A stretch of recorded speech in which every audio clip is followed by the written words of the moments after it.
كأيلول الذي يأتي مصادفة بأحبال مضاعفة، كأشجار من الزيتون مثقلة لتعطي الخير للفلاح وتعطي الزيت. هذا الزيت الذي قال عنه محمود درويش: لو يذكر الزيتون غارسه لصار الزيت دمعا. يا حكمة الأجداد لو من لحمنا نعطيك درعا، لكن سهل الريح لا يعطي عبيد الريح زرعا. ولأن الريح هذه الأيام أكثر صعوبة وتحديا، وقد ساقت أمواجا متلاطمة من الضغوط والحصار، ولأنها نفس الريح التي سيعقبها رياح تحمل الأمل والكثير من الخير وإن طال الأمد أو قصر، جاءت فكرة هذا اليوم التقني الذي تقيمه شركة تلنت لتحملنا في سفينتها لنرى آفاقا جديدة، ولأن لكل سفينة ربان. أترككم مع ربان سفينة شركة تلنت مع كلمة مديرها العام المهندس يزن جبر، فليتفضل مشكورا.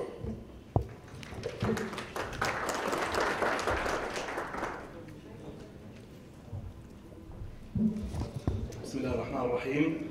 السيدات والسادة، الضيوف الأكارم، السادة ممثلي الشركات الراعية والشريكة، السيد جون ستادن ممثل شركة فوجيتسو، السيد أشرف عيسى والسيد محمد حسن من شركة فورتينت، الزملاء والأفاضل والضيوف الكرام، السلام عليكم ورحمة الله وبركاته، وأسعد الله صباحكم في هذا اليوم المميز والذي نفتخر بانضمامكم للمشاركة به. واسمحوا لي أن أرحب بكم جميعا وبما تمثلونه من مؤسسات وشركات ومهتمين باسمي واسم زملائي في شركة تلنت، فأهلا وسهلا بكم.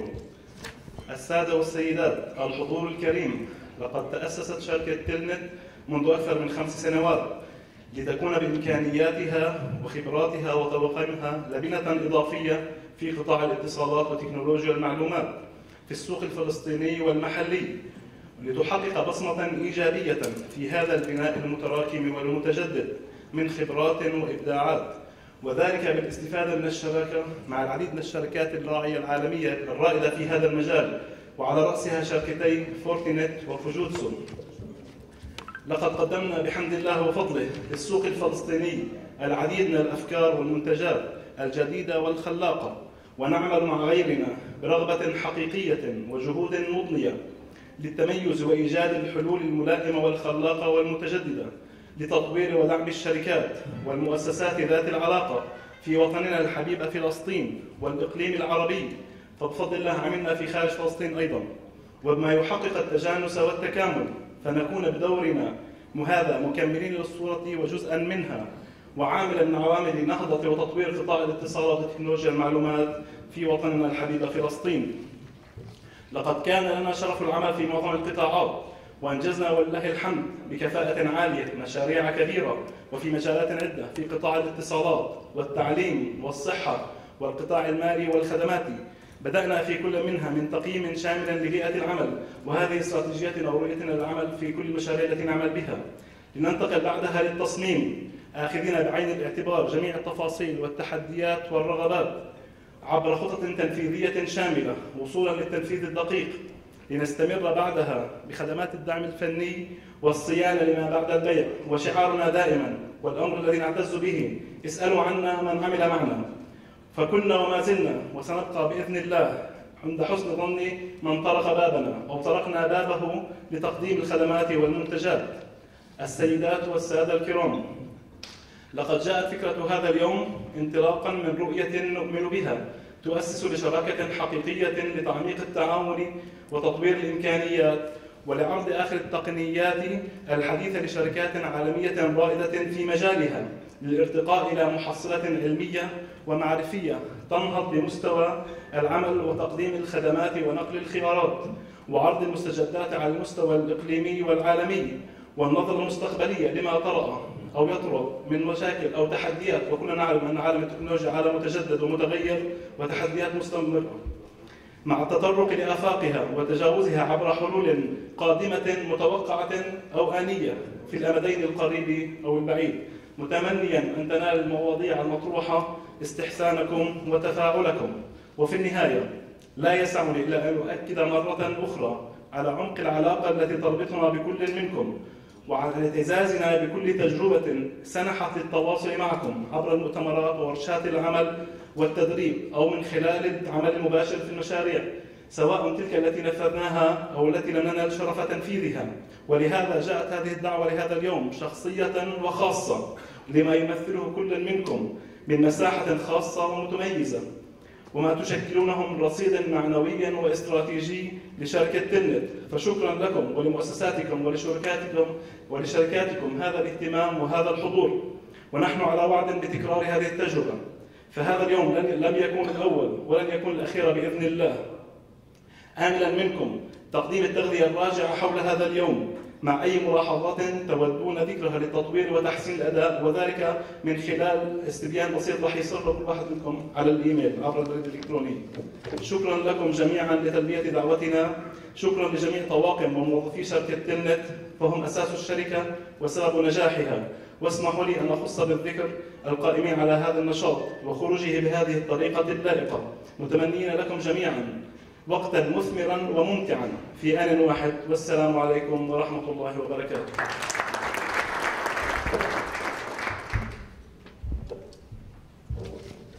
كلمة بدك إياها ولا نوزعها على الشباب؟ كما قال المهندس يزن، أهلا وسهلا بكم مرة أخرى. ولو كان الزيت دمعا سنظل في الزيتون خضرته وحول الأرض درعا. شركة فورتينت هي شركة رائدة في أنظمة الحماية والأمن الرقمي، وهي أمريكية المنشأ، تنتشر مصانعها حول العالم. تأسست عام 2000 وكان أول منتجاتها 2002، وتعد الآن من أكبر الشركات في مجالها، وتعتبر رقم 3 في العالم في تخصصها. ومع قصر عمر هذه الشركة إلا أنها بحسب تقرير المختصين هي رائدة التطوير والتصنيع في مجال أمن المعلومات وكل ما ينبثق عنها من أمن الشبكات وأمن أجهزة العملاء، وإن كنت لا أحب هذه الكلمة بأمن الزبائن. تتميز بتنوع منتجاتها وخدماتها. عدد موظفيها يزيد عن 6000 موظف حول العالم. عدد براءات الاختراع المسجلة باسمها قرابة 800 براءة اختراع. ندعوكم الآن للاستماع عبر ممثليها. نتحدث عن الكاهوت. طيب، الرجاء من الجميع ينزلوا تطبيق كاهوت، حيث سيكون هناك كويزات، رح يكون في هناك إن شاء الله جوائز مميزة، والأسئلة رح تكون من السيشنز اللي رح تعرض الآن. يعني الرجاء التركيز والإجابة على الأسئلة التي ستأتي لاحقا. رح نعطيكم البين كود لهذا التطبيق، تطبيق الكاهوت، ممكن أي حدا ينزله في موبايله وأنتم أهل المعرفة في هذا المجال. الرجاء تحميل التطبيق الآن ليكون بعد أول قسم من عرض شركة فورتينت أسئلة ويكون كويزات، وسيكون هناك جوائز قيمة سنعلن عنها في حين. الآن سنرحب بممثلي شركة فورتينت مع المهندس محمد حسين، سيستم انجينير لشركة فورتينت، ومن فرنسا عبر الفيديو كونفرنس السيد رافائيل ليمان، ليضعنا في صورة موضوع مهم وشيق، الواف اند ماشين ليرنينج. فأهلا وسهلا مهندس محمد، لك المايك، والسيد رافائيل الآن على ما أظن أنه على الهواء مباشرة. تفضل.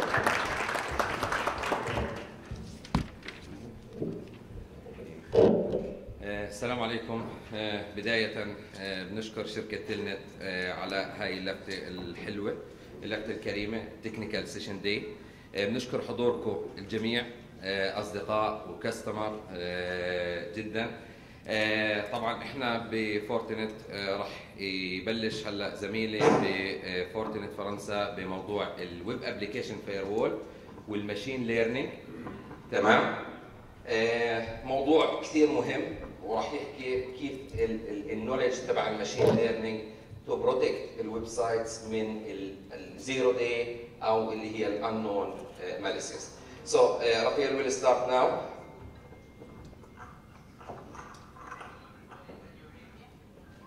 Yes, we're hearing you, Rafael. Just a minute.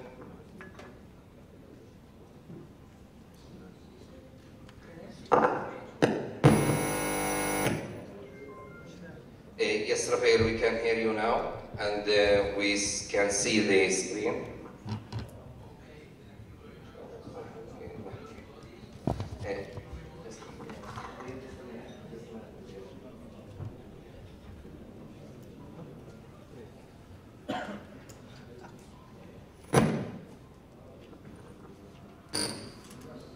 Yes, you can start. Okay, thank you, Hassan. Again, thank you very much. And nice to meet you. My name is Rafael Lemani. I am part of the CSE team, Consulting System Engineering. So my job is to be working very close to the field and also to the engineering in order to make improvement. I am specialist on FortiWeb solution, web application firewall in Fortinet. And I will now present you the real secret sauce of AI, artificial intelligence, we now have in FortiWeb solution since last year. It's a very, very unique solution as part of web application firewall solution today. We say today next generation of web application firewall. I'm going to show you mainly about, first of all, where 80% of web attacks are coming, parameters. So it's about protection in parameters for web application, how machine learning is able to understand and to protect any kind of parameters in an application, web application. And second big question in WAF today is about bot activity, bot detection. We will see, we may talk about good bot and bad bot. So the question will be to detect what is the good activity and what is bad bot activity. This is the two main challenge in this presentation. And I will continue and finish by why FortiWeb is unique and how to make a demo, a POC about this FortiWeb machine learning, ML machine learning. So let's start. You know the story, how it's easy to make attacks. It's like in a fake chess game, you know. Web attacks, SQL injection, cross-site scripting, CSRF, just can use a picture very easily and can inject very bad input in your parameters. First big family of web attacks. Second big family, as we mentioned, bots. Bot activity is today very impacting on web applications. And the last one, DDoS.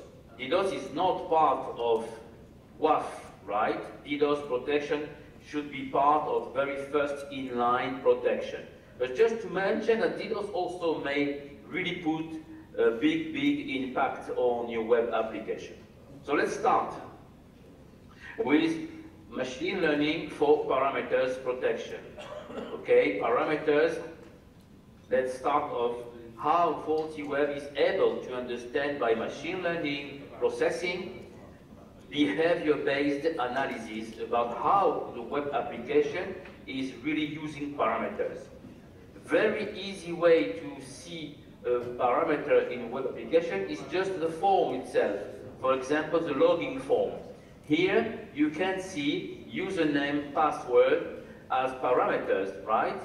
Anytime a user is pushing, entering an input, characters, username, characters, password, we will have to understand what is supposed to be acceptable, what is supposed to be valid. But not only here, username, password, look, you have a help button. You do have OK button. So in this screen, in this login form, it's not only 2 but 4 parameters we need to learn. How people is using the OK. OK button is just fixed value. When you push OK, you push a single fixed value. But it's also a way to push attacks. Anytime, again, a user is acting something on the web form, is entering an input. So today we have 4 challenges. First big challenge, to block 0 days attack. We know that web application firewall, legacy speaking, are not able to understand by definition and by signatures, legacy signatures, to understand the 0 day, because it's 0 day, it's new, right? Second challenge, no false positive, no false negatives. The big challenge on WAF, web application firewall, is the ability today to really avoid any false positive and negatives. Number 3, no evasions. When today we talk about legacy WAF, for example, in the past, FortiWeb used application learning, and we still use regex as signatures. And we do know that hackers today are trying more and more sophisticated, complex attacks to bypass application learning, to bypass regex signatures. And number 4, the last one, big challenge about WAF today, no tuning. We do need a WAF solution without need of tuning, without need of new patch, anytime there is application change. We do have today very busy, very dynamic web application today. So it's not time to make tuning. This is the 4th challenge of Gartner today. So let's take an example. When you have again a username, password, login, what is supposed to be acceptable? What is supposed to be not acceptable? Here, for example, let's suppose people is just putting username, password with email address. So the goal for FortiWeb machine learning will be to understand sequence by sequence, character by character, what is the sequence of the input for username. We don't care it's an email address. We just care about what is supposed to be acceptable character by character in a sequence. It can be short, can be long sequence. We're going to learn. We're going to learn special characters. We're going to learn letters, numbers, special characters in a sequence. For example, we're going to say, okay, after learning a lot of inputs, I will say, what are my chances to get first character as a letter? 95% of chances to be a letter, 4% to be a number, 1% to be a special character. Same for the second character in a sequence. What are my chances to have a second letter, or maybe a number, or maybe a special character, etc., until the last character. Okay? And then, when I'm building my model, I am able very, very easily, when I receive, for example, this kind of web attack, this is typically a 0-day attack on cross-site scripting, my model of machine learning will say, hey, this is an anomaly. This is not matching my character's sequence model. So, first of all, machine learning will just alert and say, oh, this input is not valid. This is what we call anomaly detection, first level. And then, second level. Okay, my sample here is not matching my model. I go to my second level. And the beauty of the second level is not to use signatures, but to use vectors, vectorization. We call that the SVM technology, support vector machine. How it works, we're going to now use vectors. We're going to now translate by a vector the input. Here, for example, you can see this full sequence, which is not valid, which is an anomaly. We do now convert in a vector, putting a weight on each zone. We call that features. machine learning features. So special characters, labels, attributes, events, functions may have a number, index 1, index 2, index 3, and we'll have also a weight. We can see here the label weight is 2, or event HTML label, weight is 2, because we do push a weight where we do track possible attack.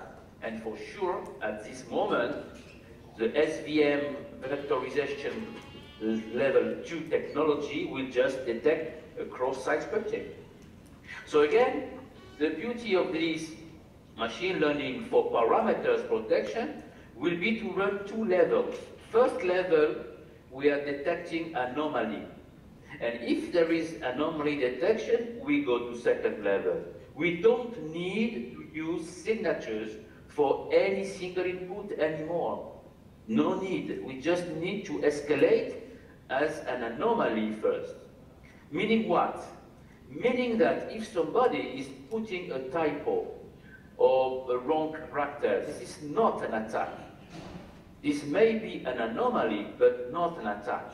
We don't need to block this, and we will not make false positives. Very important. It's okay, right? So how do we do that? We do that by setting special strictness on my model learning. Okay? So how it is, let me show you. This is a sample example. In blue, you can see we do collect in the learning phase multiple samples. Why they are blue? Because they get the scoring from 10 to 50, which is a low scoring. What is a scoring? A scoring for machine learning is a probability to be not acceptable, anomaly scoring, right? Anomaly scoring means these blue points are very similar and very low chance to be abnormal. They are very regular. And during my learning, I did see some bad input. No problem. As soon as I get very few bad input during my learning and maximum of blue points, my learning is good. I need to learn good traffic. I need to learn good traffic always. Meaning that in my sampling, I will get a picture, a graph of normal samples and maybe potential anomalies and maybe definite anomalies. So the machine learning will collect first, will build a model, will test a model, and will run a model. And at the end of the day, when there is an attack, we can have today multiple attacks in the same input, in the same parameter input. And you're going to see in the FortiWeb attack logs, you're going to see multiple attacks in the same input. SQL injection, for example, together with code injection. This is only possible with machine learning advanced vectorization technology. Okay? So, let's take the summary. Block 0 day, yes, we have anomaly detection. We don't need fresh signatures because we do have the anomaly detection. No false positive, no false negative, yes, because our model building is based on the behavior of the user for each parameter. No evasion, yes, because our model is dynamic. We do build a dynamic model, okay? Means no tuning, because we adapt the model anytime there is a change. No need of signatures update, no need of tuning, no need of relearning, no need of testing. We do it automatically. So the beauty is there is no performance impact. It will be more powerful in terms of performance and in terms of accuracy. First, machine learning engine. Second, machine learning engine, bot detection. Bot detection is about learning, again, behavior-based, but not the input, but the activity of a bot. So what is a bot? A bot can be a source IP, or can be a source IP plus user agent, or can be just a cookie tracking, because a user is supposed to use the same cookie during the session. So we're going to do that by tracking 13 dimensions. We're going to learn, again, we're going to learn the behavior of each good user. We do know that a bot is using a lot of TCP connections, so we're going to track TCP connection. We do know that inside each TCP connection, a bot is using a lot of requests. We're going to track the requests. And we do know that they use a lot of head method to go fast by using request on head method, just to crawl and gather headers from the web application and to go fast. This is not normal. This is not normal user activity. So we're going to track head method. We're going to track errors, 400 errors coming from the application. We also know that some bad bots are using requests with no referrers, no user agent, or sometimes bad HTTP version. Again, we're going to track that. Okay? We're going to track also same kind of requests asking from the same type of resources, JavaScript resources, CSS resources, JSON, XML, because we do know that bad bot activity is about crawling, is about trying to discover the maximum of information on the web application. We're going to track this.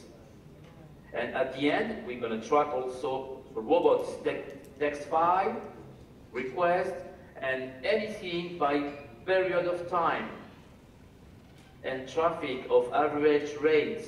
We need to understand and detect same kind of activity coming and back coming every same period of time. This is very, very typical on bot activity. Okay? So all in all, we're going to detect by vectorization again.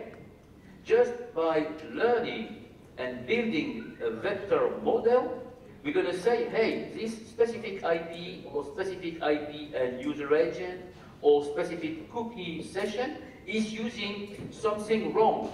Too many connections, too many requests, or maybe asking too many times for the same type of object.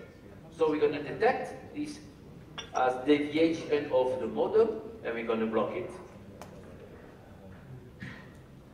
So how do we do that? Internally, we do that by sampling.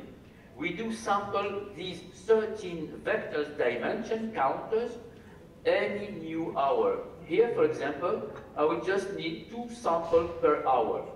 I want to learn for anybody, any good user, how many,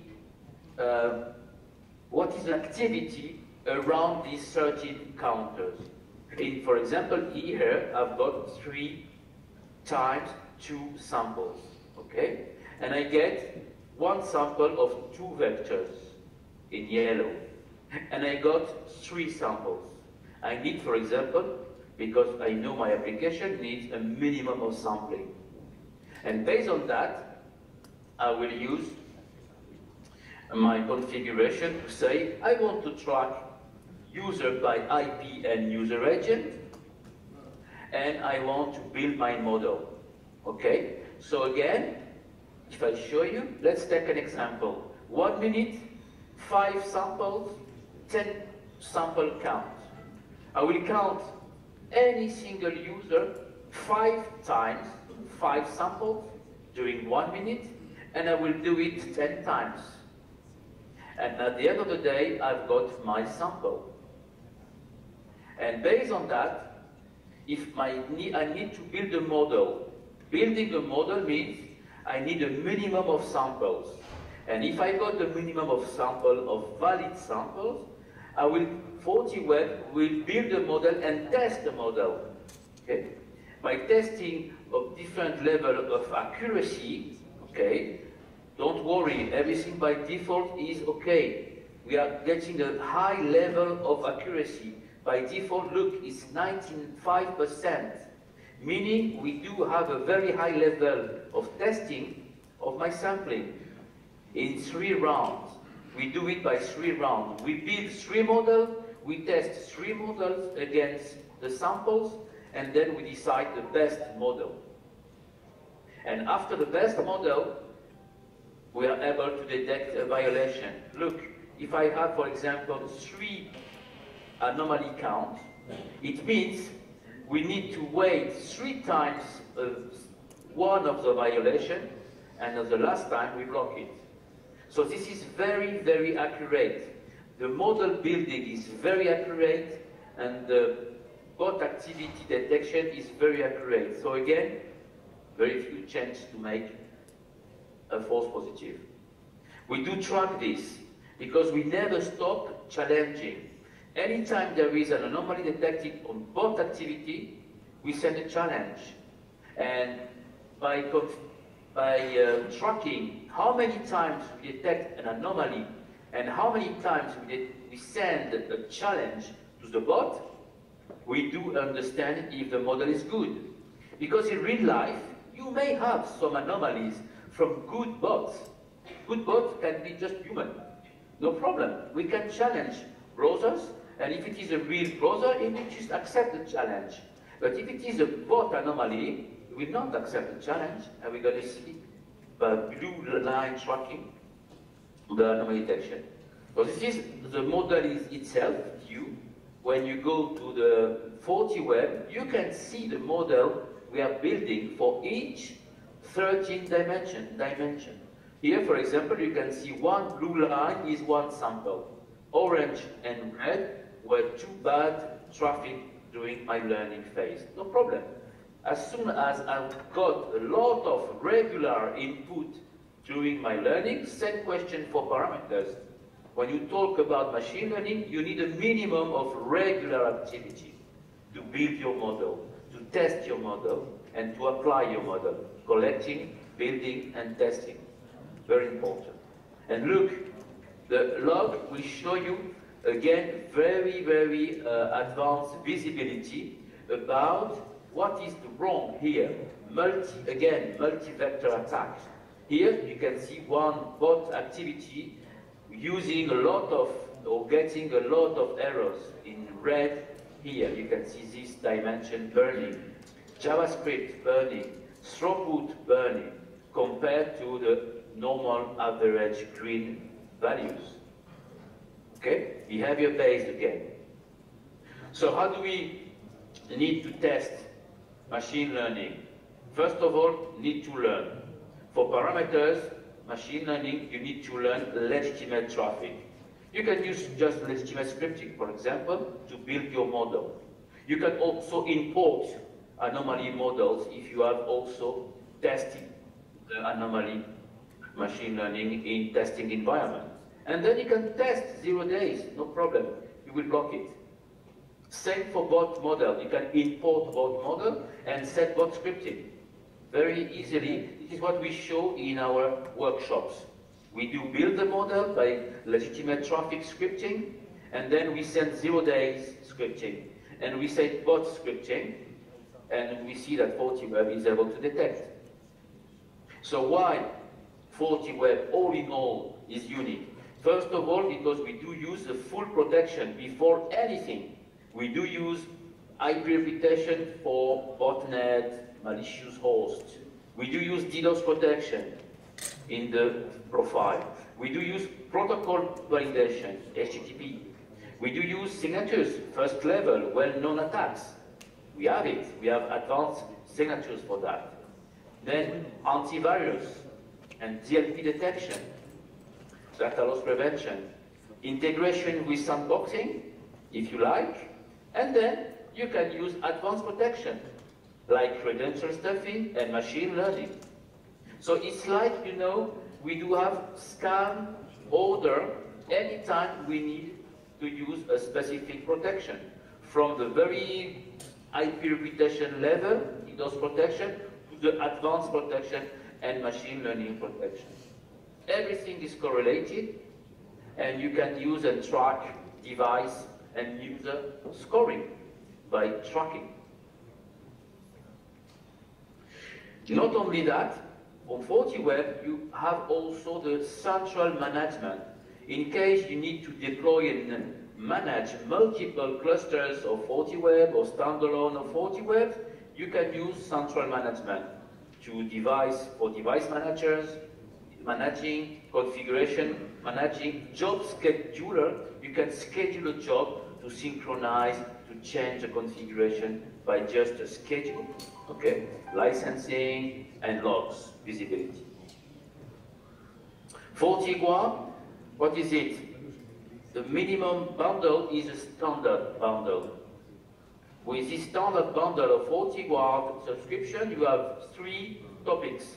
Security, which is signatures and machine learning, IP reputation, and antivirus, AV. Basic standard bundle. And the advanced, it's adding credential stuffing defense and sandboxing in the cloud. So the beauty here from the FortiWeb is a scalability. You can scale FortiWeb by clustering, including clustering in WCCP behind a FortiGate or behind a Cisco router. You can send your files to Sandbox, FortiSandbox in the cloud or in appliances for file inspection. You can import third-party scanning in your FortiWeb. You learn from third-party and you use it in your FortiWeb. Everything will be shared around FortiGuard because we do gather and share all well-known and zero-day attacks from FortiGuard, meaning that even if you don't use FortiSandbox, you're going to benefit from the rest of the world on FortiGuard sandbox signatures. Okay. And the last but not least, visibility.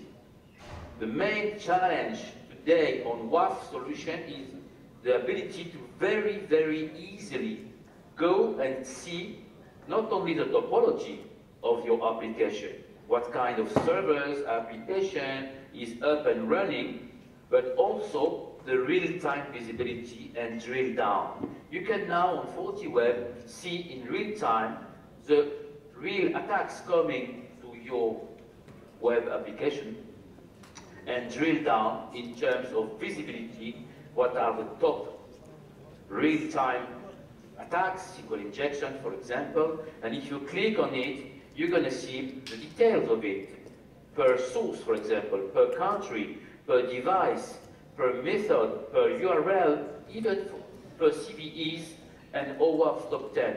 Just by drill down, you can show and see, hey, I am under attack on this specific attack, which is a cross-site OWASP top 10, number 7. So the beauty here, you can go up to the full detail of the attack, to the log. So you don't need to be an expert. You don't need weeks of training for that. Because of FortiView, you can just drill down and understand what is the top attackers, what is the top attacks. Okay. Dockers, we do also deploy FortiWeb in booking environment. And just by conclusion, I would say why FortiWeb is unique. First of all, because we have full correlated multi-layers of application protection. Second, machine learning. We build a model, we understand the traffic, we build and test the model, and it's fully automated. When there is application change, the machine learning will adapt. So it's a kind of set and forget solution. For the first time, you can let the WAF itself detecting, learning, and changing the application configuration. Fortinet Security Fabric, again, Fortinet story around this fabric, file scanning, APT protection with Sandbox, in the cloud, or in your own, and the visibility.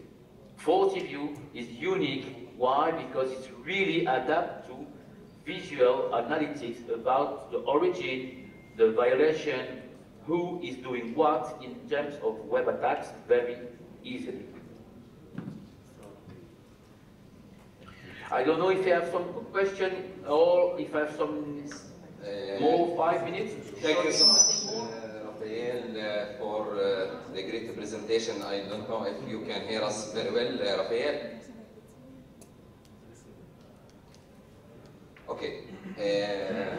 Rafael present the technology to protect a website from known and unknown use, to protect our websites from zero-day attacks. I am not depend on the signature. Does match, so it's an attack. Does not match, there is no attack, but there is a risk. هلا هاي التكنولوجي فورتنت بموضوع الماشين ليرنينج هي ديديكيتد بموضوع البروتكشن والماشين ليرنينج على مستوى الويب ابلكيشن فايرول. We will present more about the Fortinet technology بالسيشن للسيم والاس دي 1 تمام، وراح نحكي شوي. فاذا في حدا عنده اسئله على البرزنتيشن اللي عملها رافائيل احنا we are ready to answer it. I hope انه تكون helpful presentation. ايش التكنولوجيا اللي حطتها فورتنت؟ فورتنت طبعا اكثر من 300 براءة اختراع موجوده بموضوع الماشين ليرنينج على الويب. It's our own technology. هلا الحلو بفورتنت انه المانجمنت انترفيس تبعيه مش صعب. مش شرط تكون اكسبرت تو نو انه في عندي اتاك وشو التايب اوف اتاك اللي موجود عندي على الويب سايت. This solution just to protect الويب سايتس both. So if anyone have any question, we are ready here to answer it. Yeah. أعطيني محمد خليك على المايك اللي هون. طبعا أرجو من الجميع، احنا اليوم الهدف مش تسويق، هدف انه نعطي معلومات ونتعلم، واذا في اي معلومة جديدة تضاف لأي حدا فينا هي فرصة مؤاتية، فرجاء من الجميع انه يشعر براحة كبيرة اذا بده يسأل او يستفسر. اللي رفع الايد هون عرف عن نفسك وتفضل بسؤالك. عبد الله عسكر، وزارة الحكم المحلي. طبعا انا بسأل بشكل عام انه احنا لما فعلنا الواف عندنا ظهرت كثير مشاكل. اليوم اجانا اتصال من هيئة محلية في الخليل لدرجة ان انا وزميلي هسه بنحكي انه هو الواف بده يجننا، خلص بدنا نشيله. تمام. حلو. في ناخذ اسئله ونجاوب مره واحده احسن. في حدا كمان عنده اسئله من الحضور الكريم؟ تفضل. السلام عليكم، شريف مصطفى من حضاره. بدنا نسال بس موضوع الاي اي، كيف ممكن نفرق بين يكون في فيتشر جديده مضافه ديفلوبر على الموقع نفرقها عن يكون زيرو داي اتاك؟ موضوع الليرنينج اللي بياخذ الاي اي الجوريثم كم بياخذ وقت يعني؟ شكرا. سؤال ثالث ولا نجاوب؟ خلينا نجاوب يا باشمهندس، تفضل. هلا موضوع انه الواف مجنني خليني افكه، هذا خطر. تمام؟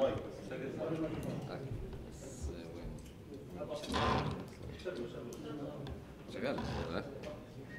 طيب هلا الواف مجنني معناته عندي مشكله على الويب سايت تبعي.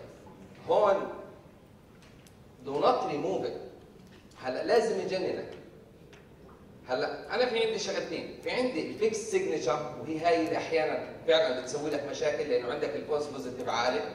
انا شعره بسيطه بين انه البراوزنج اللي بيصير اتاك بوتس او انه ريجولار براوزنج.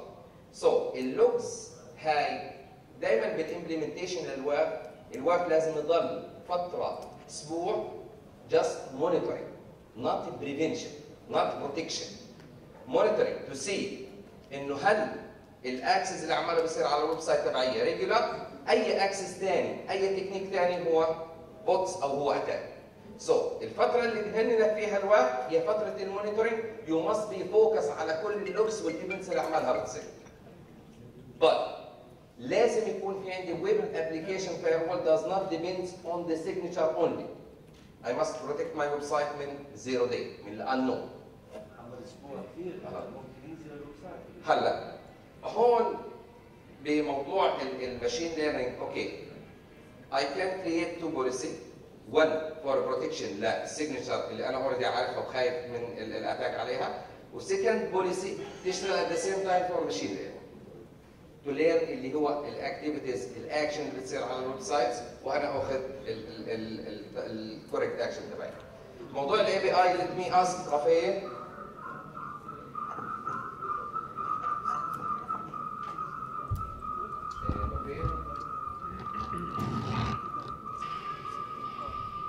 There is an echo. There is an echo. Yeah. I cannot hear it. There is an echo. Yeah. Yes.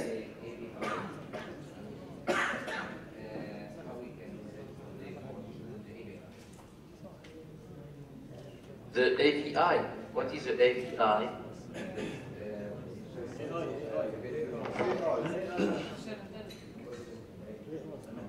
AVI. What is AVI? You mean antivirus? Hi, can you hear me, Rafael?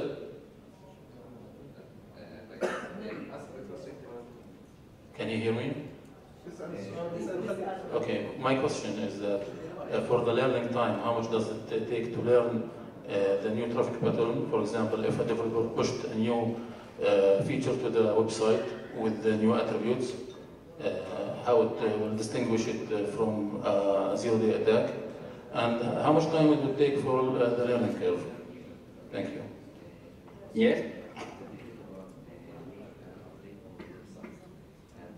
Mm-hmm.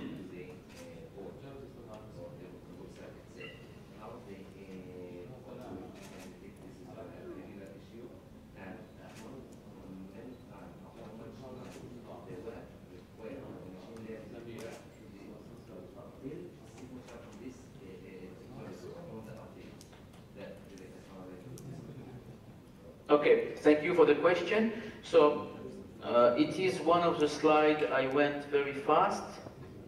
Let me show you, it's here. It's here.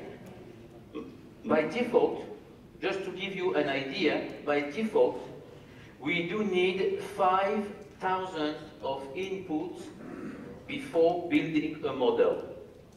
5,000 of input before building a model. We can go fast with half, means 2,500. In the next version, we go faster, 1,500. 1,500 inputs to build the model. First step. Second step, yes, by default, we do test the model every 15 minutes, 15 minutes. How do we test the model? We test the model by comparing 500 new input to the previous last sample. If we detect that, let's suppose application is changing. Let's suppose username parameter. Let's suppose username parameter is an email address today, and tomorrow it will be not anymore an email address, but 5 digits. So application is changing, right? The username is not anymore an email address, but 5 digits.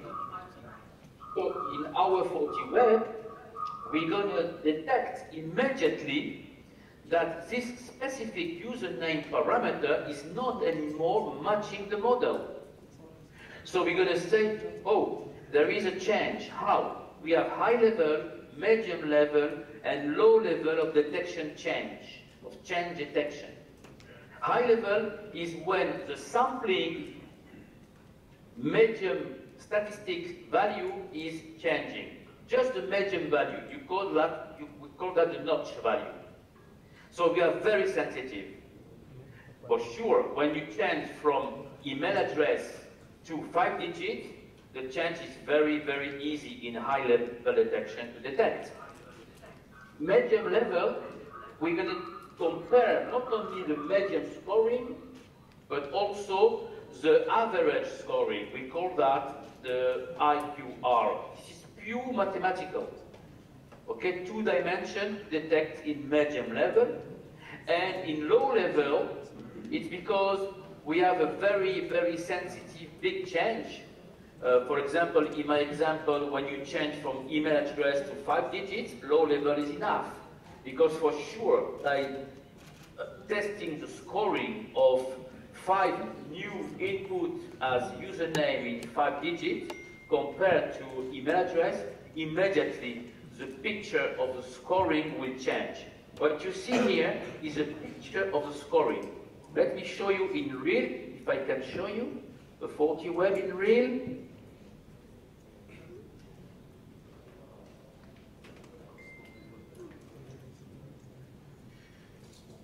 If I go to my FortiWeb and if I go to my machine learning, you can see machine learning for anomaly detection and machine learning for bot detection.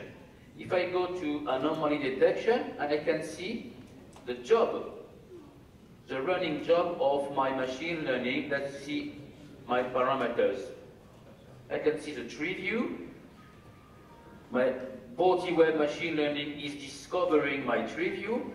This page, for example, has got 1, 2, 3, 4, 5 parameters. 3 are running and 2 are collecting. I didn't receive enough samples for parameter 3 and parameter 4. But I did receive enough for parameter 2, for example. If I have a look on it, I can go and see, or parameter 3 is it? No, parameter 1. Yes, look, this is very interesting. I can see, by default, I repeat every 15 minutes, I build this box, which is a graph of my full sampling. This is a full sampling. Remember the blue points and sometimes red points. Very few of them. Maximum of normal input is needed. By default is 99.9999% of normal input. So look, every 15 minutes, I've got the same shape because my users are sending this parameter the same way. For example, email address. And if somebody is changing, if the application is changing, the next time here, I will test 500 new inputs. For sure, I will get this kind of deviation, one of these 3 scenarios. My box plot, which is the graph, will change. That's why we are very, very accurate. We're going to see this kind of situation. Box plot is now no more available. I need to collect and rebuild again. Okay? So this is why we are able to detect automatically, with no need of manual tuning, any single parameter change. We never stop learning, we never stop testing. When you see running status, it means this parameter is now using a model to protect, a protection model. When you see this status, it's because we are collecting. We need to rebuild the model. And again, this is fully automated based on the testing we do every 15 minutes. If you do have, in real life, it's not every minute that there is an application change, right? Normally, application change can be every week. It's not every day that a new module, application module is coming. But for us, we don't care. We can use, for example, change detection every minute, if you like. Every minute, we're going to check. We're going to check every single parameter, every minute, and adapt, auto-adapt on it, right? For us, it's not impacting, because during my learning, this parameter will be protected by my signatures, by my full profile. And again, remember, in my policy, I've got not only machine learning, but I've got the rest of the protections, always running. In my profile here, before machine learning, I am still able to use the full list of protection. Machine learning for anomaly and for bot is the last level of intelligence. But before that, we have the full protection list here you are able to use, right? Is that okay? Yes. Yes, okay.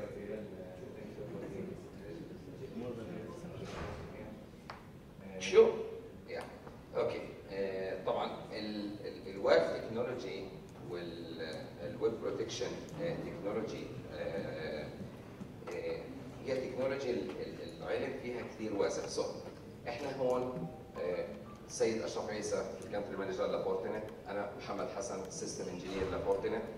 وي ار ريدي، احنا دايركت كونتاكت مع الكاستمر. اي حدا حابب انه يعرف اكثر للسبيشاليست تكنولوجي الموجوده عنده، للكونفجريشن الموجوده عنده، we are ready to create another presentation to create a POC before you start work with Fortinet. Just try the demo, try the POC. طبعا جاهزين لاي شيء ان شاء الله رب العالمين بدكم اياه. هيك تقريبا السيشن تبع الوقت جاهز. طبعا شكرا للمهندس محمد حسن. Thanks for Mr. Rafael from France.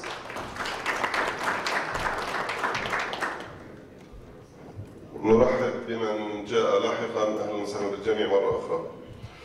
شركه رائده في مجال تكنولوجيا المعلومات، شركه يابانيه ما يقارب 100 عام. 1935 تم انشاء هذه الشركه، موجوده في اكثر من 100 دوله، عدد موظفيها 185,000 موظف. لها في العالم براءات اختراع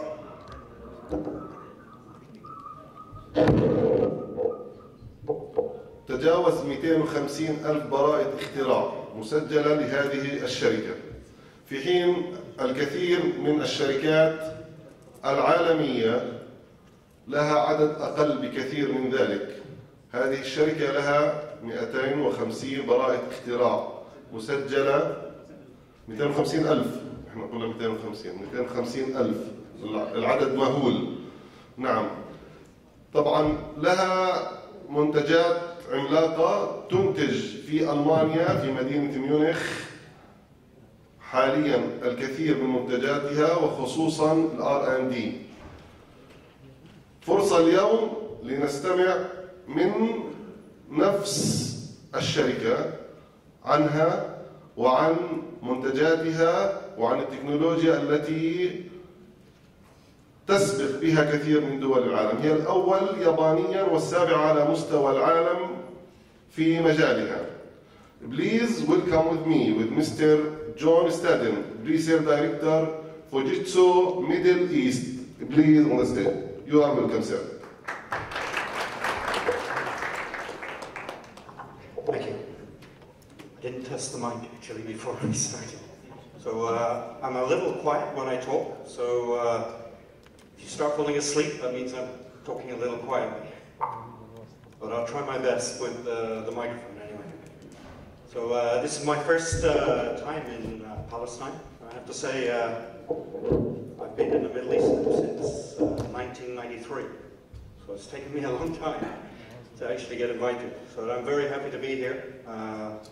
Had a very nice drive with Yusuf yesterday from the border here. And a very nice lunch as well. I'm going to be here for the next few days, so I'm probably going to meet some of you outside of today's session. So I'm looking forward to that. Just a little bit of history about myself. I started off in '93 in Kuwait. I'm talking about my Middle East experience now. Before that, I was in the UK with IBM. I moved to Kuwait with IBM. I was there for 4 years, and then I was recruited into Sun Microsystems in Bahrain. And then I spent the next 4 years working with Saudi Aramco on their exploration and their SAP implementations. After that, I joined EMC. I was with EMC for 9 years. I was actually employee number 2 in the Middle East. So that was back in 2000. I have a good experience with storage. And then I joined a small company, small systems integrator as a technical director in Dubai, where I was working on some early VMware solutions, VDI, with NetApp storage. So again, I had a good exposure to NetApp storage as well. And then I joined Fujitsu back in 2010. So I have a few years with Fujitsu as well. My most recent kind of role, besides this kind of new one with the pre-sales to the Middle East, I was looking after the mission-critical portfolio. I'll explain a little bit about that as we go through some of the portfolio elements that I covered today. Okay, so that's me. I hope to meet some of you later on, you know, during lunch or coffee, and we can have a chat. Any questions? Please feel free to ask questions during the session. I find that slides just alone they're okay, but you know, they don't answer all of your questions, especially with something that's quite new, I think. I know Telnet's been doing a great job. We have some good projects going on here. But some of the technology I'll talk about today is actually even new for us, because there are sections of the integrated systems of the hyperconverged software-defined data center space that are moving so quickly. It's very difficult to keep up, especially when the number of vendors is kind of growing in that space. So it's not just the hardware vendors that are producing integrated systems or reference architectures. You have the main software vendors like VMware or Microsoft, as well as the public cloud companies that are also, you know, making a play for everybody's business. So it's become a very complex environment today, because not only are we dealing with the on-premise requirements that have always been there, but now we have a new version of integrated and hyperconverged systems that are giving you this path to either private or public cloud. So we'll try and cover some of that, but I'm going to start with this session covering the portfolio. Second session, we'll be talking more about the integrated systems. And for that, I'll probably focus a little bit more on vSAN and the Azure Stack and Azure Stack HCI, which I'm not sure. You're all aware of vSAN? You're looking at vSAN project, hyperconverged. You've heard of S2D, Azure Stack HCI. Well, today you won't have any excuse to say no, or I don't know, because today you'll find out. But what's interesting, if we look, this is a Gartner report. You can see that they have, by 2024, the on-premise type solutions will be dropping dramatically. I have to say that, you know, whilst we're not seeing any incredible drop today in customers looking for hardware, because everybody's still looking to upgrade their on-premise legacy systems, but there's definitely been a large increase in the last 6 months of customers requesting hyperconverged systems. And hyperconverged systems is that first step towards the software-defined data center, and, you know, from the cloud perspective, one of the first steps towards the cloud today.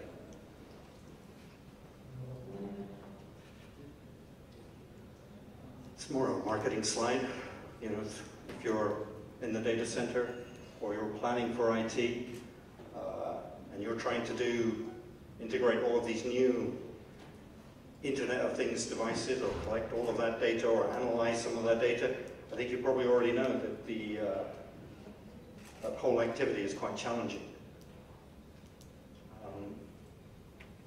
And this is to some extent where the software-defined data center plays quite nicely, because the areas that we're talking about here are things like with the flexibility and easy scalability. So customers are moving away from, that refresh every 3 years, 4 years, 5 years, whichever model you implement.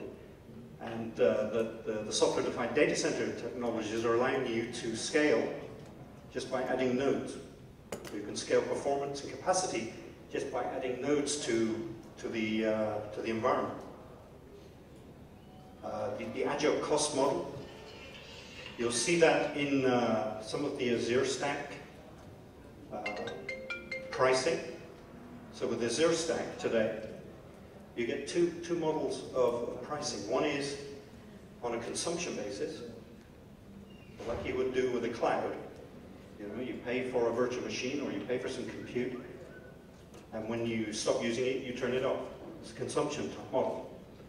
So this is an on-premise solution that has a cloud-based consumption model based on hyper-converged hardware. But you can also buy it as a capacity base, similar to numbers of sockets that you pay for today, like with VMware. So this is, you can expect that VMware will probably come up with a similar consumption-based hyper-converged type model. That might come under the VMware Cloud Foundation type of solution. So anyway, there's lots of questions that you have to try and answer to try and move into this hybrid kind of model today. And what I'm hoping we'll cover is how you can address some of these. Because the problem is it's become more complex. And because it's become more complex, the decision-making process is taking longer. Everybody has to learn new skills. I don't mean just you, but we're also having to learn new skills because the technology is driving us that way. If you ask me a year ago where I thought Microsoft was in terms of an on-premise solution that would compete with vSAN or Nutanix, I would have said, well, they're lagging quite badly. But with their recent rebranding of S2D and the Windows Server 2019, they've not only caught up, but in some areas they have some very interesting advantages.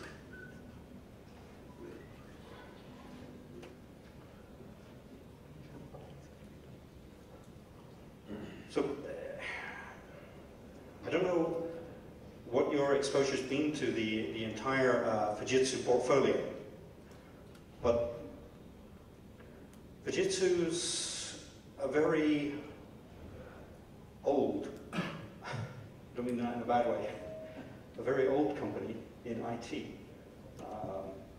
You might compare them to IBM in the way that they've developed. IBM was the leading solution provider back in the beginning with mainframes, mainframe storage, mainframe servers. Fujitsu was the same in Japan. One thing you'll find about Fujitsu is they're very conservative from a marketing perspective. It's one of the best companies you never heard of, right? You don't see aggressive marketing campaigns from Japanese companies. They work on a more kind of organic,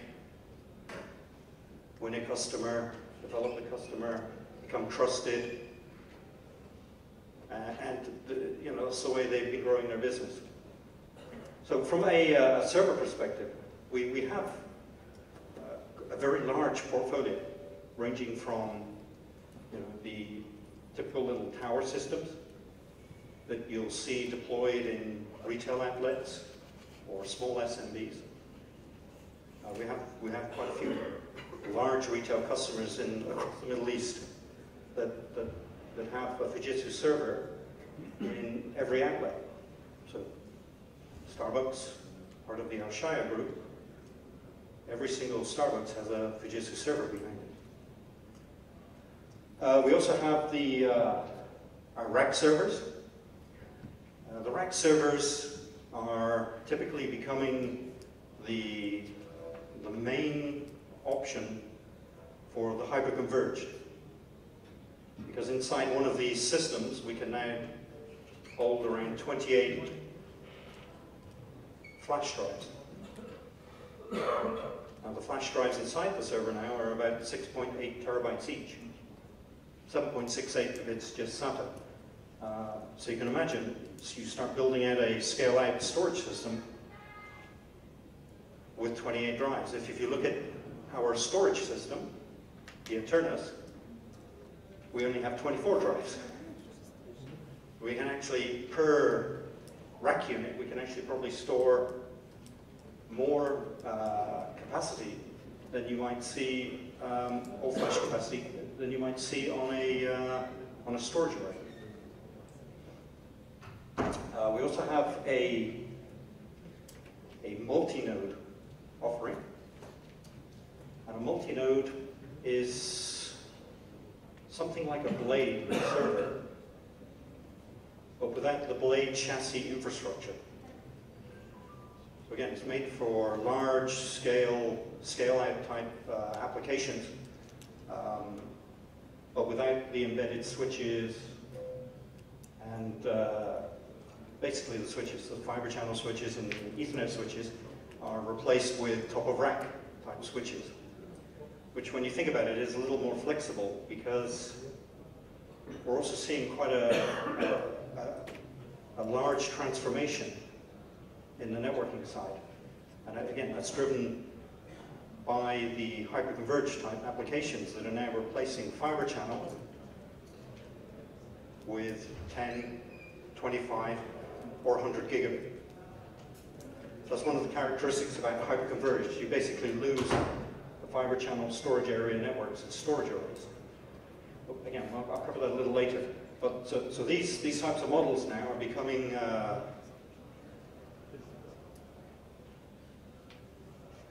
more prevalent, and they're becoming more expensive. And not because the CPUs and memory are more expensive, they're more expensive because customers are putting 8 NVMe drives in there, and they're replacing their storage infrastructure this way. So what used to be a 10K server is now 20, 30, 40, and I've seen 50K 2U, 2-socket servers going out for customers that are looking for hundreds of terabytes in a vSAN or an SSD type environment. The other area this plays very well, the multi-node, is with high-performance computing. So we have kind of two models here.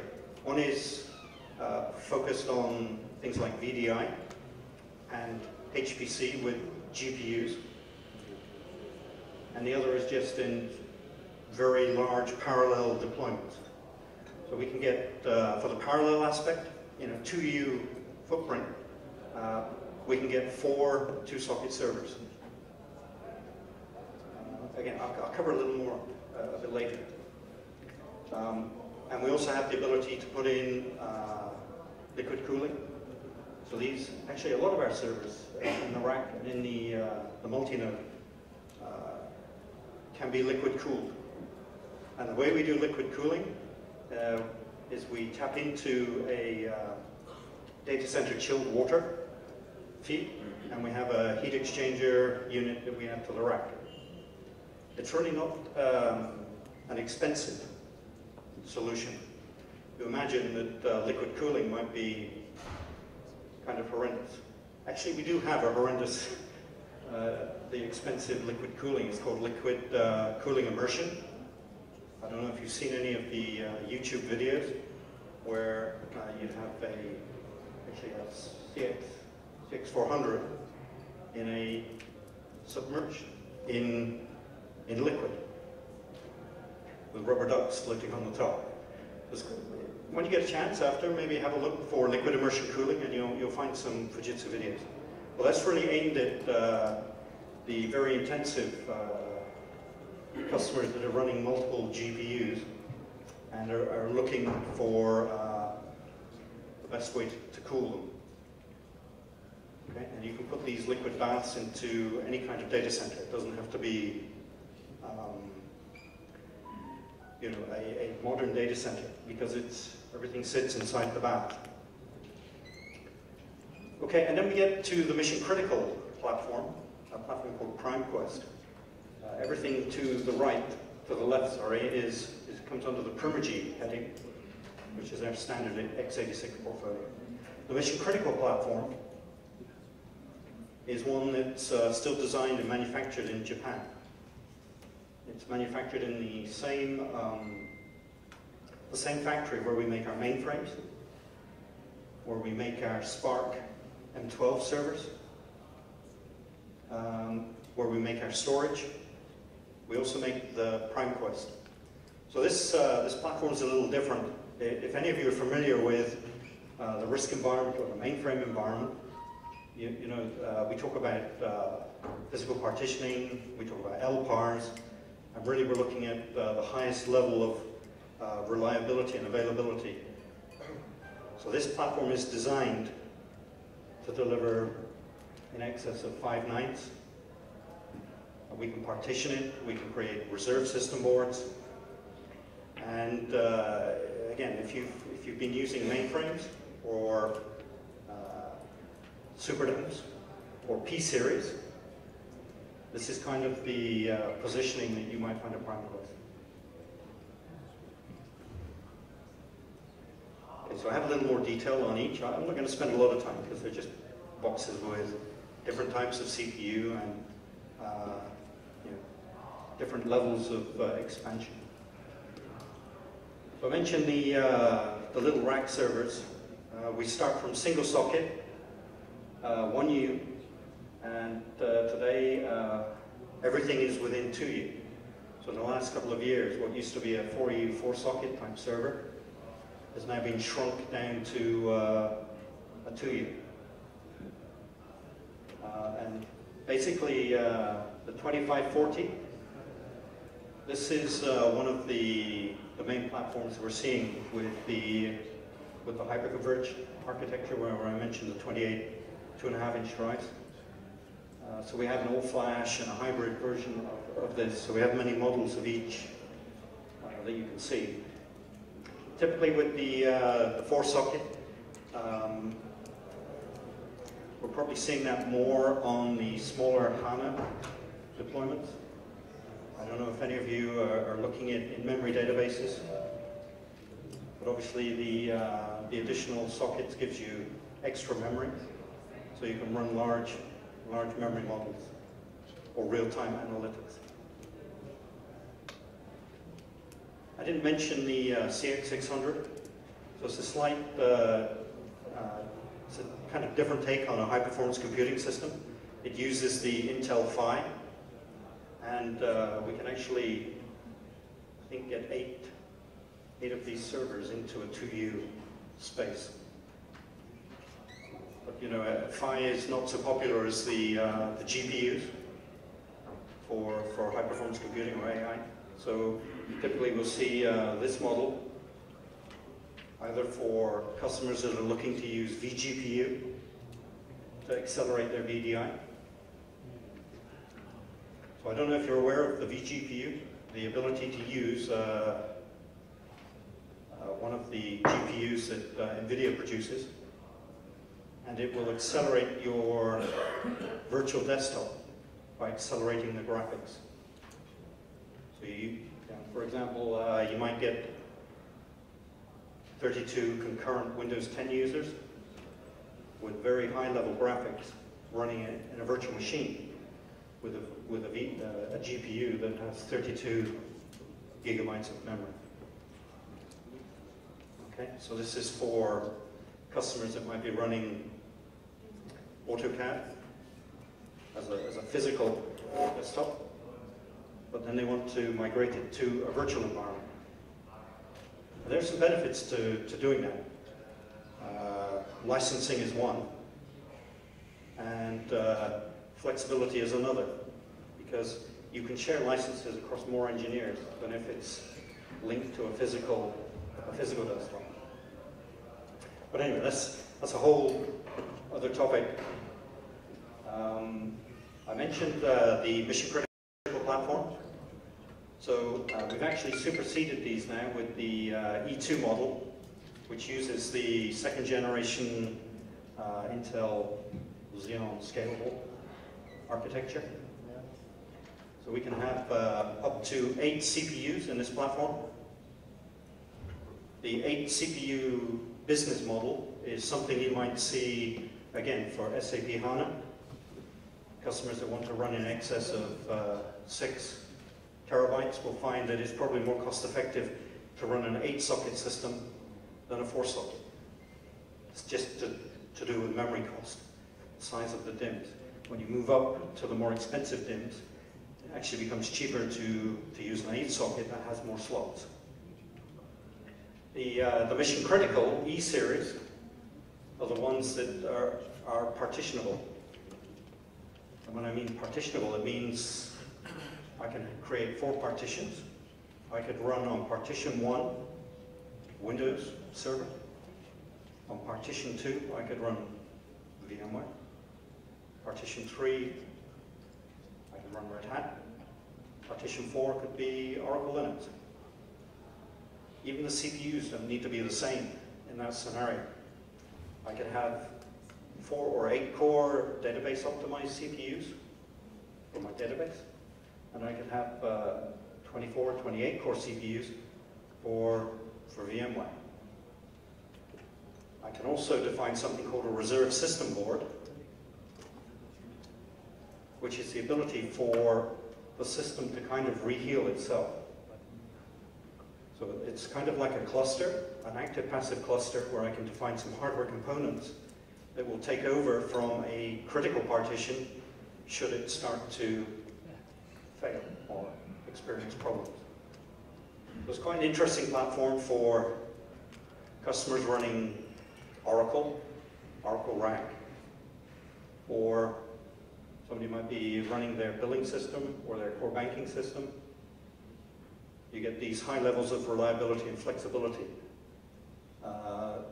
that's built in from the beginning. Because not only do we do extensive testing, the actual design of the system is very, what the Japanese call high quality design. More high quality than our Primogy range. But when they say that, they're talking about, they take the design further by removing any surface copper or wire crossings on the motherboard, on the system board. And then they do extensive testing, more testing than you would do with a standard x86. And when we get a customer order, we'll burn that system in before we ship it.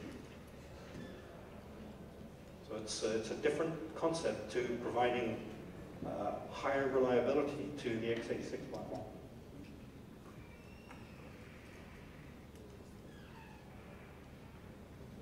So we've had a lot of success with our engineering teams in terms of benchmarks. We have a lot of very good world record benchmarks.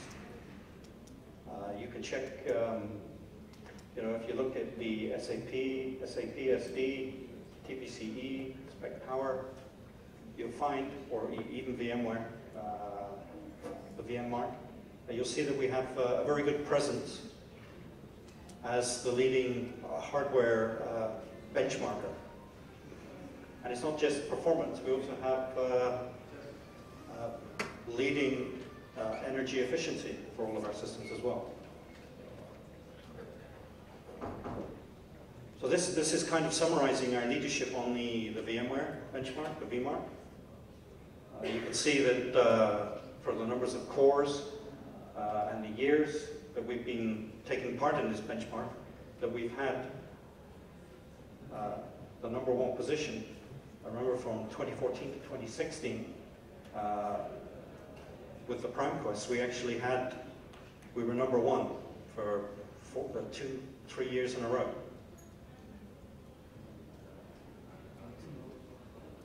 So our reliability as well has been highly regarded by ITIC. If you search for ITIC, you can get access generally to these papers.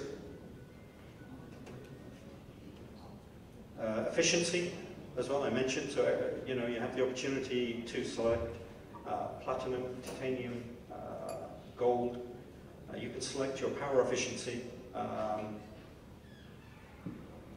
And you know, when you're building a big data center, that can actually relieve the stress if you have a full data center. If you can save 20–30% on your power and cooling, it either means that you're saving money, or you can actually make use of the space more efficiently.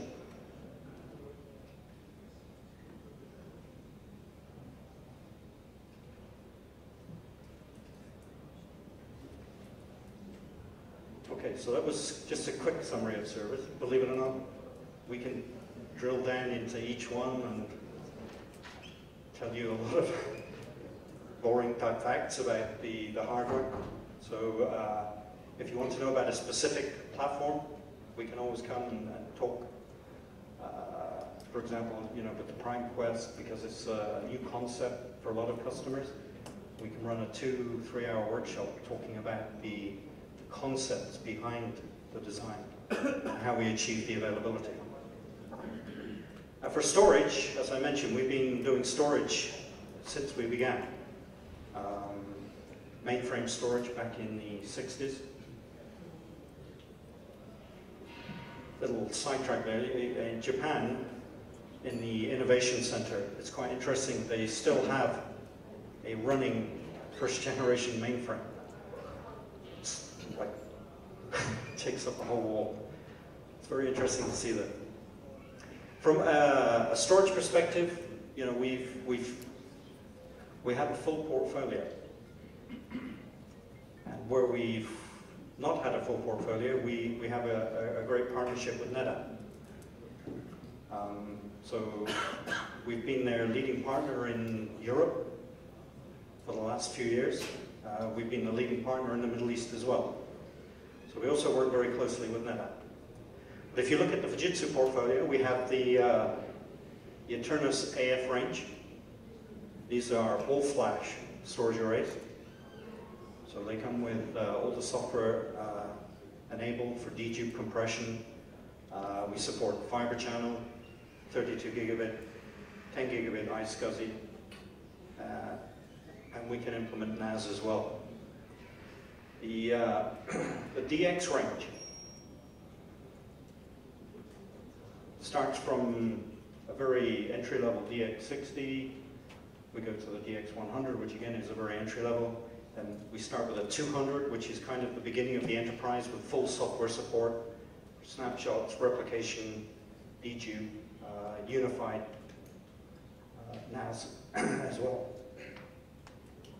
Now that scales up to the 500 and the 600, which are very large scale dual controller type systems. And again,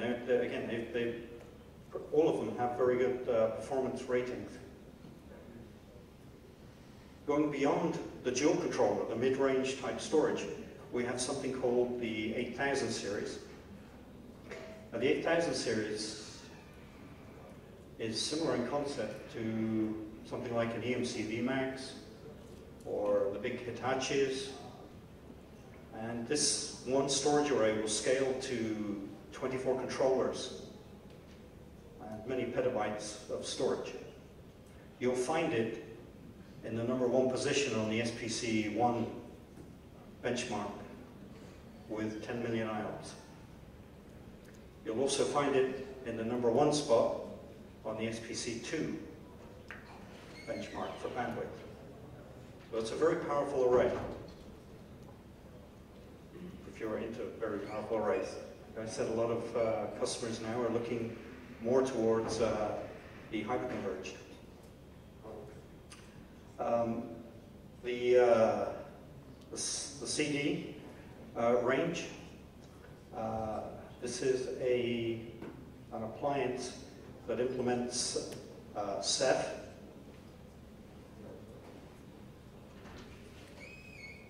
This Has anybody heard of Ceph? Okay. So Ceph is the software-defined storage infrastructure that is part of OpenStack. So OpenStack is a full kind of cloud-based solution. It's a little difficult because it's a whole new world of terminology and technology that's based on open source. Okay? You can go and download OpenStack tomorrow and you can try and implement it. What we've done with the CD was we took the software-defined storage component of OpenStack and we implemented it on an appliance. So that you could just deploy an OpenStack storage environment where you could do object storage, file storage, and block storage. So we tried to take that pain away from, learning all of this new technology. CS is now short for what we used to call Centric Store. This is our backup portfolio. So we have a full range of backup devices to disk. So we start with the CS200. This is engineered for Commvault. You can buy it with Commvault licensing embedded. You can buy it with back-end, front-end, or CPU-based licensing. And it's a very cost-effective, actually the CPU licensing is very cost-effective. Much of that upsets Commvault. They'd rather you go terabytes. But, so the CS200, we have a CS800, which is a general dedupe VTL backup to NAS type device. So that'll work with any software. So Veritas, Commvault again, Veeam. We have a few systems implemented using Veeam to the NAS. And then we have something called a CS8000. Now the CS8000 is, it's difficult to describe, except to use the term like monster. It's a scale-out VTL that has up to 24 front or back-end controllers. You can stretch it across multiple sites. You can cascade it to multiple sites. The last benchmark we ran was maybe 7 or 8 years ago. And then we achieved something like 150 terabytes an hour of backup. So you imagine today, we could take that a lot further. But I guess we're waiting until somebody actually beats that number. Because it's a very difficult number to beat, especially with solutions that are purely based on data deduplication. There's only so much performance you can obtain from a dedupe appliance, because the dedupe is limited to 1 or 2 nodes, which means that your throughput is limited to 1 or 2 nodes. You also have the problem of restoring that data from a dedupe appliance as well. So if backup performance is very critical, then the CS8000 is probably an interesting option to look at. The LT is basically our tape libraries. So we have a full range of tape libraries, ranging from a 10 slot. We've just introduced a new 12 to 20 slot system. And we also have a new modular tape library that has scales to, I think, you get 80 cartridges in each module, and I think we can have 8 modules. So it's a very low cost, very scalable physical tape library.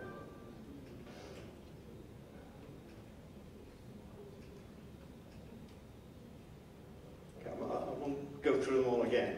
So I've gone through quite a lot of these, but yeah, we covered that. I think we've covered that. these are some of the benchmarks that we've achieved with the internals. So you can see that our all-flash is doing very well, our entry level is doing very well, our high-end is the leader, both SBC 1 and 2. It's not updated with the latest, by the way. So performance-wise and efficiency-wise, you know, the Fujitsu portfolio is very strong.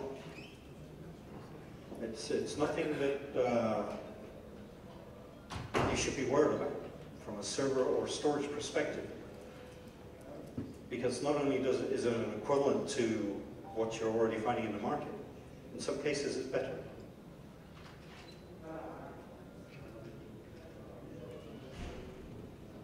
So one thing I forgot to mention, if you're looking at Commvault worked with Fujitsu to design the hyperscale appliance. You can buy the appliance either from Fujitsu or Commvault, but either way, the technology underneath is the same. It's a Fujitsu server that is sold by Commvault. I just want to mention two other things. We do have the Veritas appliances, but we're also going further to integrate some of these backup vendors into the hardware. So for example, we've recently integrated Veeam into the CS800. We're also announcing Veritas integration into the CS8000 as well. So what that means is that these systems are already tested, certified, and will run some of the software components inside the device, like a media server or a ComCell server. They will run inside the backup device.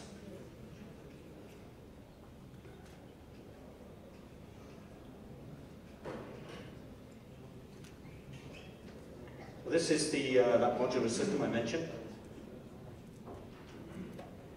You can have up to 8 drives per module, 80 slots per module. And it's really not expensive, even compared to the 60 then. You know, at the end of the day, it's a chassis that has slots, and the cost is more associated with the media and the drives than the chassis today. So I mentioned some of the partners we have. What's interesting, I was noticing Telnet also have the same kind of partners we have, which shows the great synergy between the two of us. Quite interesting, the DataCore software, we have our first implementation in Saudi Arabia. If you're not aware of DataCore, it's a storage virtualization. If you're running things like SDC or vPlex from EMC, DataCore is a nice option. It's nice because it's not expensive, as we found out with this customer. I think they wanted to upgrade 100 terabytes, and it was actually cheaper to replace all of the software licensing with a petabyte of DataCore. So that was the price of it. It's quite amazing. You'll see us talk more about the network connectivity because it's becoming more and more important with the hyperconvergence. We have a very good relationship with Extreme, but we have access to all of their 25, 50, and 100 gigabit Ethernet switches. 100 gigabit now is not far away in terms of being very affordable. And if you look at the cost of buying 25 gigabit and fiber channel together, it's actually cheaper to get 100 gigabit Ethernet. So we're starting to, I mean, we've had the adapters a long time, but we now have the switches as well.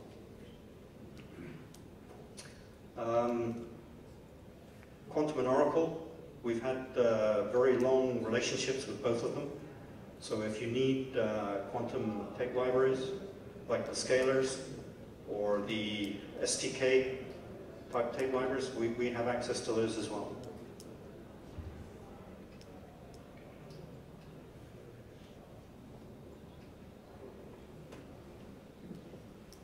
And not to forget, so besides the Extreme, we also have our own 10 and 40 gigabit switches.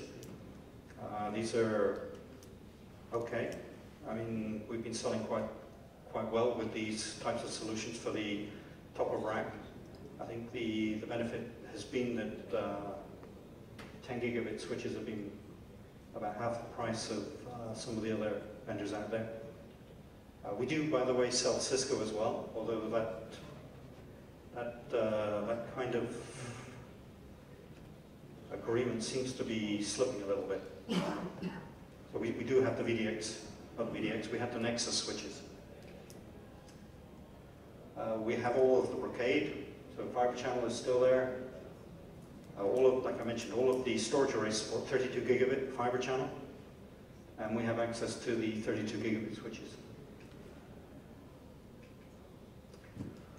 We're nearly at coffee. We do have some software that helps you manage all of this. Infrastructure Manager is there. So it helps you manage the servers and storage, as well as some of the network partners we have. We also have something called Enterprise Service Catalog Manager. This is a very nice tool to help you manage not only your on-premise cloud, but if you have applications in the cloud, we can actually help you manage them with the Catalog Manager. So Infrastructure Manager gives you simplified management of your physical infrastructure, your servers, your storage, and Enterprise Catalog Manager. So, you know, third-party cloud services is one of the key areas there. I think you'll start seeing more and more solutions that expand to cover third-party cloud as well as your on-premise.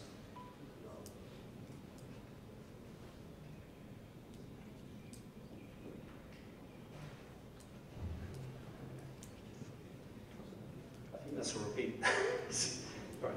That first slide, the previous slide, I was going to replace with this one, which probably tells a better story. So with the Catalog Manager, self-service, metering, billing, as well as your provisioning. Not only on your on-premise, but your third-party clients as well. Excuse me. So here the manager will manage only Fujitsu infrastructure, or will manage other vendors? The ISM. Right, so ISM will manage some third-party. Some third-party. We have a compatibility list, so we can get you the details. So just to sum up, we have a great range of servers. We have a great range of storage.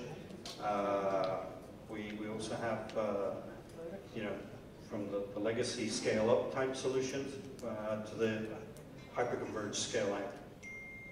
It's a pretty comprehensive portfolio. So we'll cover, after coffee, after the next session, we'll cover a little bit more about the integrated systems, and I'll talk a little bit more about vSAN and Azure HCI. So just to finalize, we have a lot of support services. Standard warranty is obviously there, but if you need a 4-hour response, 4-hour recovery, next business day recovery, we can support all of those. So why Fujitsu? We have a lot of experience. We're one of the only vendors today that's making the whole range of server technology. I compared us to IBM. IBM's really limited now in terms of mainframe and risk systems, and the risk systems are really on their last legs these days in terms of market perception and presence. So we still have mainframes, we still have risk, we have our storage, we have the x86, we have the mission critical. So we still have a full portfolio.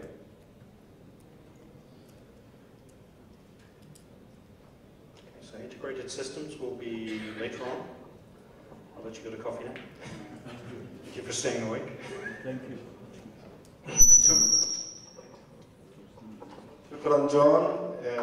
طبعا اذا في اي استفسار احنا يعني مستعدين. في حدا عنده اي سؤال؟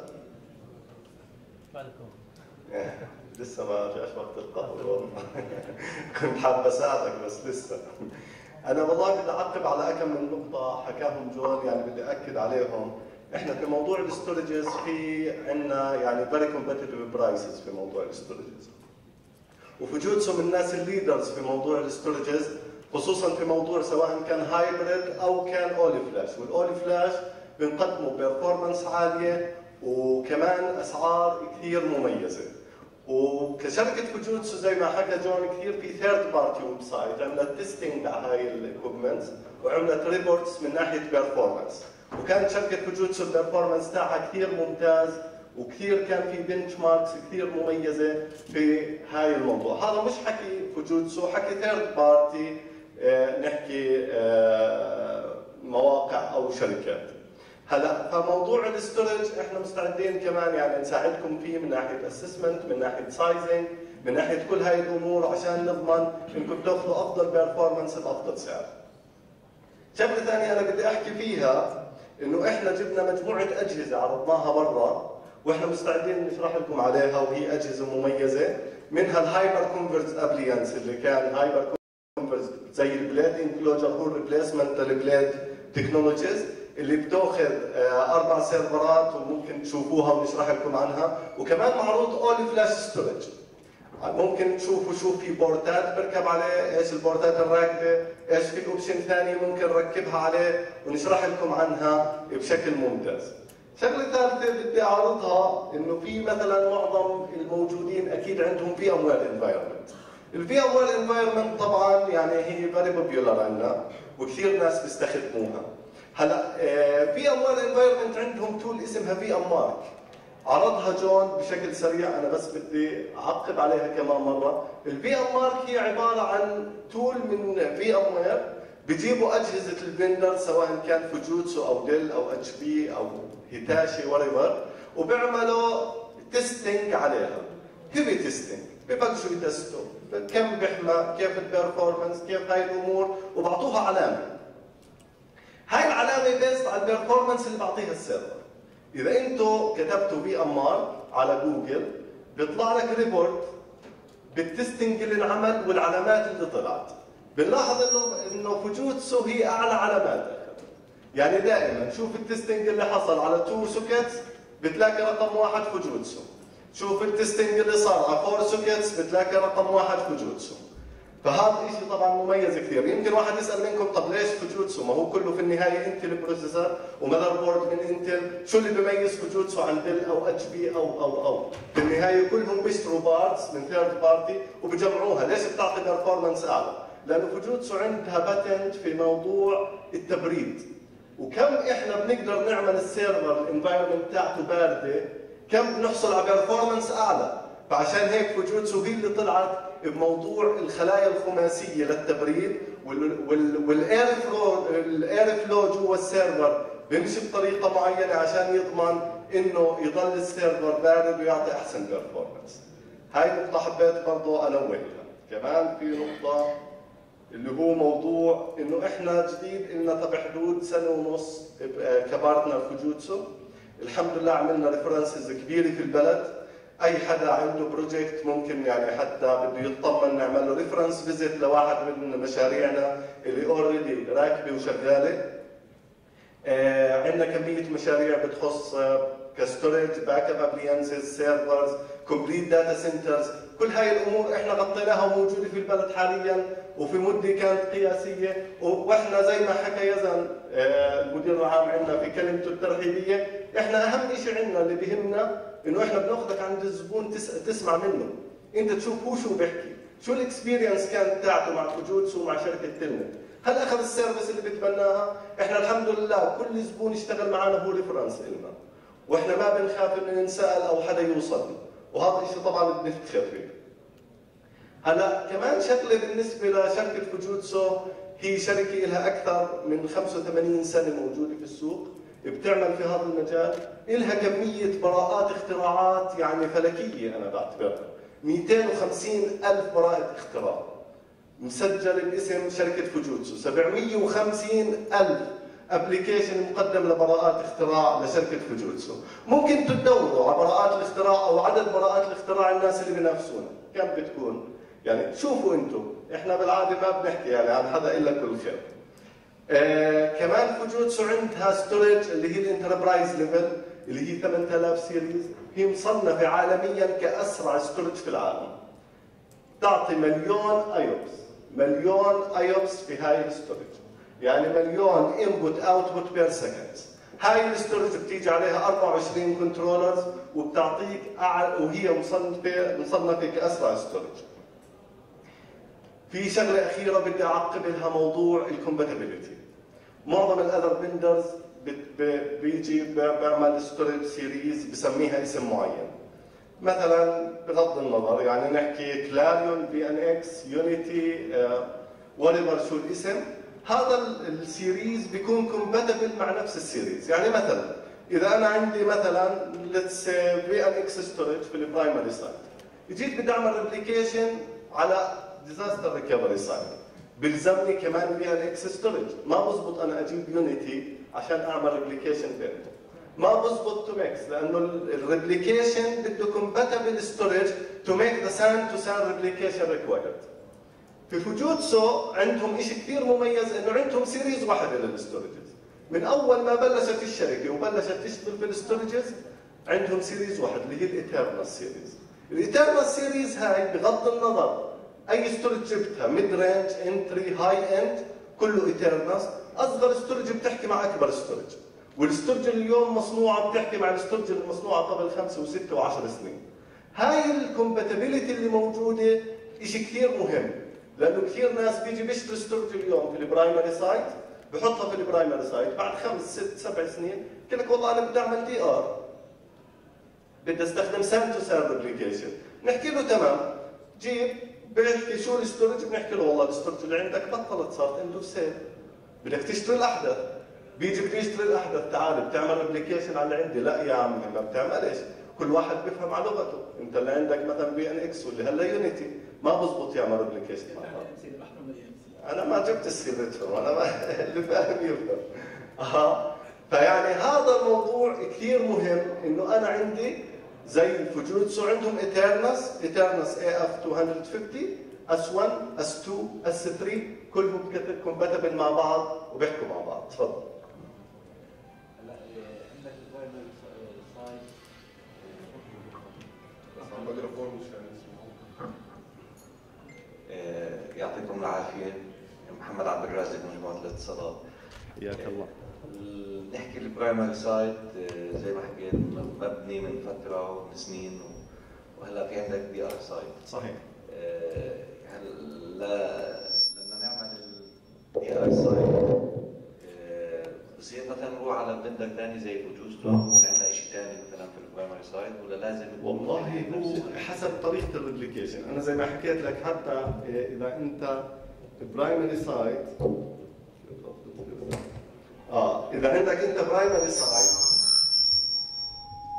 وحسب طريقه الريبليكيشن اللي بدك تعملها، اذا بدك تعمل سان تو سان ريبليكيشن لازم التو ستورجز تحكي مع بعض. الا اذا بدك تاخذ ثيرد بارتي في النص هو اللي يعمل ريبليكيشن. مثلا اذا كان في حاله انت بدك تعمل في ام وير انفايرمنت، يعني بدك تعمل ريبليكيشن بين تو في ام وير انفايرمنتس، ممكن تستخدم الفي ام وير ريبليكيشن زي الفي ام وير في سفير ريبليكيشن.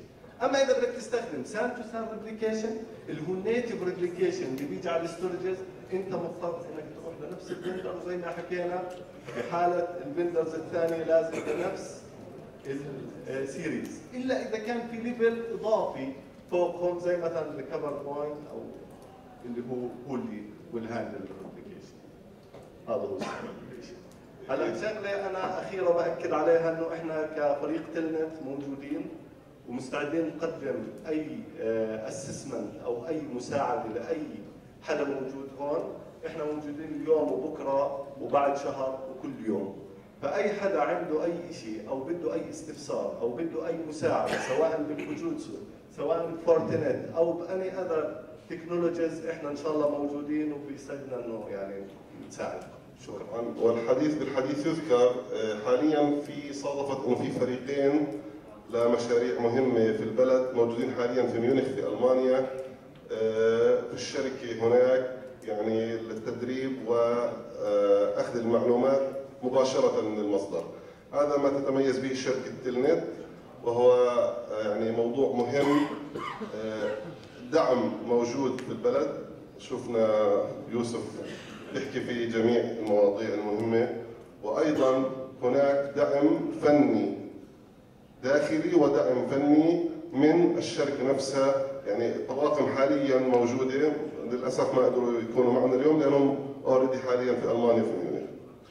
طبعا شكرا يوسف، شكرا مستر جون لهذا البرزنتيشن، لهذا العرض.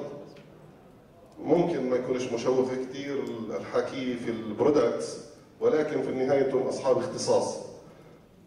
ان شاء الله السيشنز الجاي كمان رح نحكي بتفاصيل اكثر. بتمنى من الجميع يشعر باريحيه اذا في هناك اي اسئله، اذا في هناك اي استفسارات، حتى هلا في البريك. باكد على امور تنظيميه. هلا رح نطلع في بريك ربع ساعه ان شاء الله، ما نتجاوز ونرجع للقاعه مشان نكمل بالموعد. في انترنت موجود هون، في تقدر تختاروا شبكه فندق الكرمل، كرمل هوتيل. الباسورد 100 200 300 100 200 300. بتمنى من الجميع يكون نزل الكاهوت على موبايله مشان نشارك في اللعبه ولا الكويز ويكون في جوائز قيمه. وبما انه احنا حكينا عن شركه يابانيه موجوده كمان في المانيا، ف يعني برغم المسافه بين المانيا واليابان وبرغم التاريخ البعيد والقريب، ولكن ما يميز اليابان والمانيا انهم بعد الحرب العالميه برغم الدمار الشامل اللي صار معهم رجعوا وكانوا من الرواد في العالم في مجال تكنولوجيا المعلومات. اتمنى ان نصل احنا في فلسطين ان شاء الله في يوم الى هذا الطموح الذي يسعى فيه كل فلسطيني للتحرر والانعتاق من الاحتلال، وان نكون مميزين على مستوى العالم. شكرا على الفتره الاولى لاهتمامكم، لحضوركم، لتركيزكم. ربع ساعه استراحه ونرجع بعدها. شكرا وتفضلوا للاستراحه.